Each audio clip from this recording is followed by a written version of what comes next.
Kovai electrical மற்றும் plumbing தொழிலாளர் நலச்சங்கத்தினுடைய தலைவர் MA முகமது அலீஃபா பாய் அவர்களை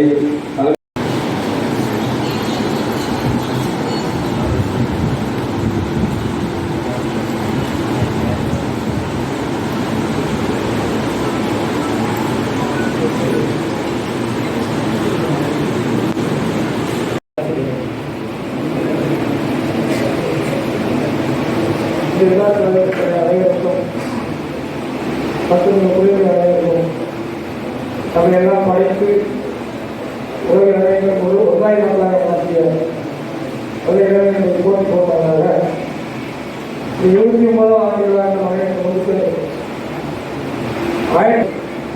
காலம் சென்ற தலைவர்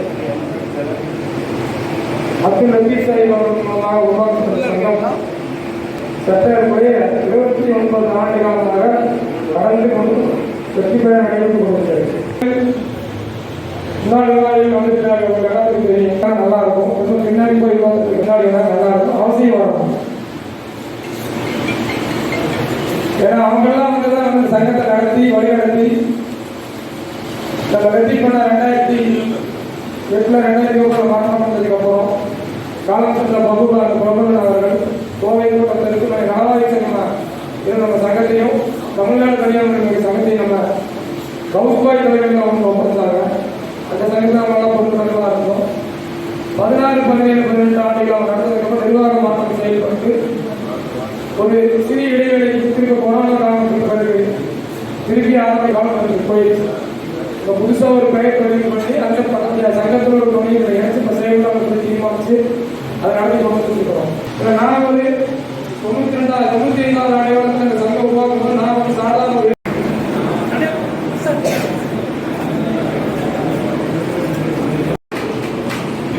எல்லாத்துக்கும் கொடுக்குறேன்.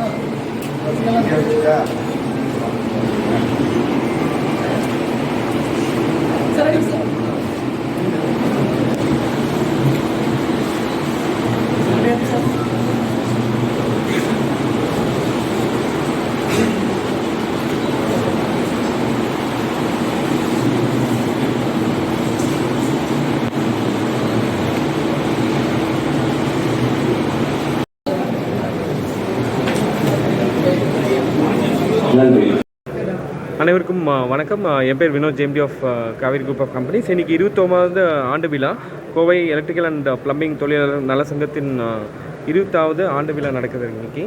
ஸோ காவேரி சார்பாக வந்து we are one of the main sponsors here. இன்றைக்கி நிறைய கம்பெனி ஸ்டால் போட்டிருக்காங்க. இன்றைக்கி ஒரு கம்பெனி இந்த சங்கத்தின் சார்பாக இன்றைக்கி நடக்கக்கூடிய எக்ஸ்போவில் ஏன் ஸ்டால் போடுறாங்கன்னா அவங்க காய்க்கிற குவாலிட்டி. ஸோ இன்றைக்கி எல்லோரும் சேர்ந்து வந்து ஒரு டீமாக ஒர்க் பண்ணி எல்லோரும் சேர்ந்து ஜெயிச்சிருக்காங்க. ஸோ இன்றைக்கி எல்லாம் குவாலிட்டி பீப்புள் மட்டும் தான் ஸ்டால் போட்டிருக்காங்க. ஸோ அங்கேயே வந்து சங்கத்தோட குவாலிட்டி நம்ம நிச்சயமாக புரிஞ்சிக்கலாம். ஸோ ஒரு பணிவான வேண்டுகோள் என்னென்னா எல்லோரும் ப்ளீஸ் சப்போர்ட் பண்ணுங்கள். சங்கத்தின் சார்பாக வாழ்த்துக்கள் நான் தெரிவித்து வேண்டிக்கிறேன். மிக்க நன்றி. ஒவ்வொரு உறுப்பினரும் சான்றிதழ் பெறாத உறுப்பினர் நிறைய பேர் இருக்கிறாங்க.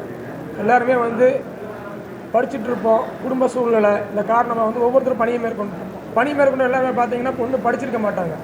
அதேமாரி படிச்சிருந்தாலும் அவங்கள்ட்ட அதுக்குள்ள முடிவுமான ஒரு சான்றிதழ் இருக்காது. சான்றிதழ் வேணும்னா நம்ம வந்து இதே மாதிரி சங்கத்துடைய மூலியமாக இணைஞ்சால் மட்டும்தான் அந்த சான்றிதழ் மேற்கொள்றதுக்கு ஈஸியாக கொண்டு போக முடியும். அப்போது இந்த சங்கத்தோட நோக்கம் முக்கியமானவங்கன்னா ஒவ்வொரு எலக்ட்ரிஷியன் பிளம்பர்களுக்கு சான்றிதழ் பெற்று தர்ற வேலை, அது அரசு துறையாகட்டும் திறமைப்பட்ட குழுமமாகட்டும் அவங்களுடைய விஷயங்கள் சொல்கிறதுக்கு தான் ஜான் சார் வந்திருக்காரு. அதோடைய விளக்கங்கள் அவரே நான் சொல்கிறத விட அது அந்த விஷயங்கள் அவர் தான் சொல்லணும். அதுதான் ஒரு உயர்ப்புடையதாக இருக்கும். தொழிற்சங்கங்களுடைய நோக்கம் என்னென்னு கேட்டிங்கன்னா ஒவ்வொரு தொழிலாளருக்கும் அரசு தரக்கூடிய நிறைய நலத்திட்டங்கள் இருக்குது. எல்லாத்துக்கும் வாங்கி கொடுக்கணுங்கிறது எங்களுடைய ஆதங்கம். ஒவ்வொருமே நலவாரியத்தில் முழுமையாக தங்களை இணைத்து கொண்டால் மட்டும்தான் தான் அது செய்ய முடியும். அப்போ அனைத்து உழைப்புகளுக்கு நலவாரி இணைக்கிறதுக்கு உண்டான வேலைகளை முழு மூச்சோடு செஞ்சுட்டு இருக்கோம். அதில் அடுத்தடுத்த விஷயங்கள் நாங்கள் செஞ்சுவோம். பணி பாதுகாப்பு வந்து என்னென்னு பண்ணி பாதுகாப்பான முறையில் பணிகளை மேற்கொள்றதுக்கு தான் தொழிலாளர் நல நலவாரியத்தில் சேஃப்டி கிட்ஸ் கொடுக்குறாங்க. இப்போ அதை ஒரு சிலவங்க வாங்க முடியாது. அதை தர்றதுக்கு நலவாரியங்கள் விஷயங்களுக்கு இருக்கிறாங்க. அதை வாங்கி கொடுக்குறதுக்குண்டான ஏற்பாடு நலவாரியத்தில் ஏற்படும். நலவாரி பதிவு பண்ண அதை பண்ணணும். சேஃப்டி சம்மந்தமான விஷயங்கள் வந்து அதுக்குள்ள பயிற்சி வகுப்பு நடக்கும். அதில் அவங்க சொல்லிக் கொடுக்கும். அதான் பணி டெவலப் ஆகிறது நாங்கள் சங்கத்தோட ஒருங்கிணைஞ்சதுக்கு ஒவ்வொருத்தருக்கும் செஞ்சு கொடுத்துட்ருக்கோம். அது அடுத்தடுத்த விஷயங்கள் நாங்கள் கொண்டு போய் சேர்த்து நம்மளை பண்ணிக்கலாம். நலவாரியத்தில் சேர்றதுல சிக்கல் இருக்குங்களா? கண்டிப்பாக அதில் பல சிக்கல் இருக்குது. அது விஷயமா அண்ணன் தலைவர் பேசுவார். நான் சொல்கிறத விட அவர் தான் பேசுகிற சிறப்பாக இருக்கும். எங்களுக்கு தெரிஞ்ச கிடையாது அந்த 3 விஷயம்தான். நலவாரியத்தில் பதிவு பண்ணுறதுக்கு ஆதார் கேட்குறீங்க, ஓகே, மத்திய அரசினுடைய ஆவணம். எனக்கு இதுதான் வயசுங்கிறதுக்கு அத்தாட்சி, என்னுடைய ஸ்கூல் டிசி. படிக்காதவங்களுக்கு கவர்மெண்ட் கெசட்டட் ஆஃபீஸில் சைன், இது போதுமானது. ஆனால் அதையும் மேற்கொண்டு மேலும் மேலும் பேப்பர்ஸ் கேட்குறாங்க. இதை வந்து கொஞ்சம் இலகுவாக்குனா நல்லா இருக்கும்னு எதிர்பார்க்குறேன். அதான் எங்களுக்கு என்ன நோக்கம்னு கேட்டிங்கன்னா, எங்கள் உறுப்பினர்களுடைய பணிகளை வந்து வாழ்வாதாரத்தை பெருகணும். வாழ்வாதாரம் பெறுவதற்கு என்ன ஒன்றுன்னு கேட்டிங்கன்னா, எங்களுடைய விஷயங்களுக்கு அரசனுடைய இந்த ஈபி வழங்கக்கூடிய விஷயங்களில் கொஞ்சம் இலகுவாகும். ஏன்னா ஒரு பில்டிங்க்கு வந்து 3 கரண்ட் தான் கொடுக்குறாங்க.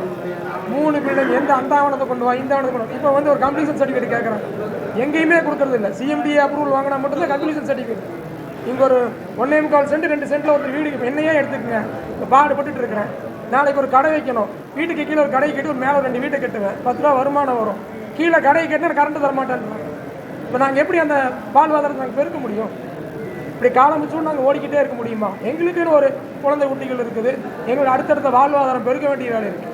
இதை நாங்கள் பயணிக்கணும்னா மின் இணைப்பு பெறுவதில் கொஞ்சம் இலகுவாக இருந்தால் மட்டும்தான் பில்டிங்கோட நிறைய பேர் வீடு கட்டுற வேலைகளை அதிகமாக்குவோம். அதை அதிகமாக்கும் போது கட்டுமானத்துறை சார்ந்தவங்களுக்கும் பொருள்கள் அதிகமாக விற்பனையாகும், மேஸ்திரிகளுக்கும் வேலைகள் கிடைக்கும். வீடு கட்டினா தான் எலக்ட்ரிஷனுக்கு வேலை, வீடு கட்டினாலும் எலக்ட்ரிஷனுக்கு வேலை, செவர் இருந்தால் தான் சித்திரமலை முடியும். அதனால் பில்டிங் கன்ஸ்ட்ரக்ஷன் ஒர்க் வந்து இலகுவாகும். கட்டுமானத்துறையை வந்து இலகுவாக்கினா மட்டுமே தான் அந்த பிரச்சனைகள் சால்வ் ஆகும். அதுக்கு முழுமையாக மின் இணைப்பை வந்து கொடுக்கறதுல அதிகப்படியான நிலை. ஏன்னா வந்து ஏற்கனவே சொன்னாங்க, கடந்த 7 மாதத்துக்கு முன்னாடி ஒரு பத்திரத்துக்கு 8 மின் இணைப்பு வழங்கப்படும் சொல்லி துறை சார்ந்த செயலாளர்கள்ட்ட பத்திரிகை அதாவது போயிடுச்சுன்னு சொல்லிட்டாங்க. இன்ன வரைக்கும் எதுவுமே வரல. அது வர்றதுக்கு நாங்கள் முயற்சி எடுத்துகிட்டு இருக்கோம்.